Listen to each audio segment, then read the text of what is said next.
आदरणीय निर्णायक मंडल तथा सम्मानित प्रिय साथियों, आज के सदन में रखा गया विषय नारीवाद क्या ग्रामीण भारत की एक वास्तविकता है पर अपने विचार व्यक्त करने जा रहा हूं। जब किसी भी विषय की हम वास्तविकता की बात करते हैं तो हमें उसकी परिभाषा को जान लेना जरूरी होता है, उसकी अवधारणा को जान लेना जरूरी होता है। हमें यह समझने की आवश्यकता है कि नारीवाद की अवधारणा कहती क्या है।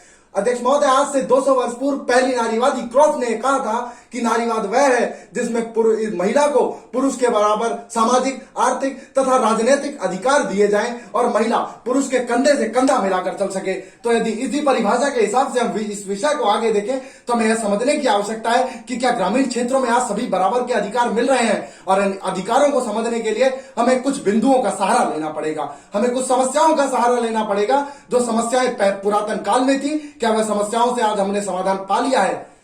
सबसे पहले हम दहेज प्रथा की बात करते हैं। अध्यक्ष महोदय, दहेज प्रथा आज भी गांवों की एक बहुत बड़ी समस्या बनी जा रही है।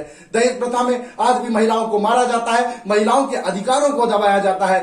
हाल ही में हमने एक सुसाइड मर्डर केस देखा जिसमें आयशा, एक लड़की को दहेज के कारण अपनी जान दे देनी पड़ती है। उस सूरत में यदि मैं कहूं कि नारीवाद आज गांव की एक ग्रामीण क्षेत्र की एक वास्तविकता है तो शायद मुझसे नकारा व्यक्ति या इससे बड़ी मेरी बुद्धिहीनता का परिचायक कुछ और नहीं होगा।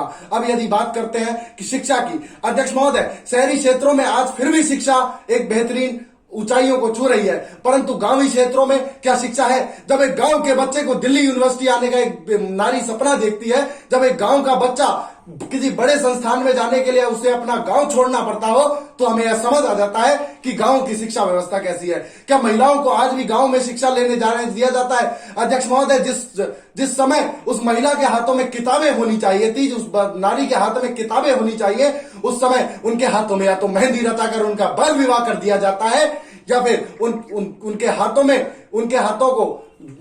में चिमटे पकड़ा दिए जाते हैं जिससे कि वो रोटियां बेलना और रोटियां उतारना सीख सके।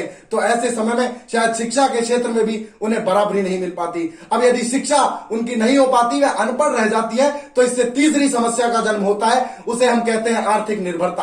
आर्थिक निर्भरता, जब एक महिला अपने पुरुष पर आर्थिक रूप से निर्भर हो जाए तो कहीं से पुरुष और महिला की बराबरी नहीं होती, क्योंकि उसे हर आर्थिक गतिविधि के लिए पुरुष से इजाजत लेनी पड़ती है और इसमें भी महिलाओं के अधिकार बराबरी पर नहीं आते। तो क्रॉफ्ट के अनुसार यह भी शायद ग्रामीण क्षेत्र में नारीवाद की वास्तविकता के विचार को नकारता है। अब यदि आर्थिक निर्भरता रहती है तो आर्थिक निर्भरता से जो समस्या जन्म लेती है वो होती है निर्णायक क्षमता, क्योंकि जब हम आर्थिक रूप से नारी निर्भर नहीं होती तो शायद निर्णय लेने की क्षमता भी उसे अपने पुरुष पर ही निर्भर रहना पड़ता है, अपने घर के पुरुष प्रधान समाज पर निर्भर रहना पड़ता है, जिस कारण वह अपने निर्णय भी खुद सही तरीके से नहीं ले पाती। इसका कारण यहां तक कि वह अपने जीवन साथी को चुनने का निर्णय भी उसके परिवार के बड़े बुजुर्ग लेते हैं और उस महिला को निर्णय नहीं लेने दिया जाता। अध्यक्ष महोदय, मेरे निष्कर्षतः मैं यह कह सकता हूं कि हाँ, कुछ उदाहरण गांवों से भी ऐसे आ जाते हैं कि पहली महिला गांव की जिसने प्लेन उड़ाया, परंतु अध्यक्ष महोदय वह पहली महिला होती है। वह कुछ लोग होते हैं, वे अपने संघर्ष के दम पर आगे पहुंचते हैं, ना कि नारीवाद के। और नारीवाद और संघर्ष दो अलग अलग चीजें। कुछ लोग संघर्ष के दम पर ऊंचाइयों को छू लेते हैं और वह कहते हैं कि गांवों में नारीवाद है, परंतु ऐसा नहीं है। वह अपने संघर्ष के बल पर आगे जाते हैं, ना कि नारीवाद के। इसीलिए नारीवाद आज की गांवों की वास्तविकता नहीं है। धन्यवाद।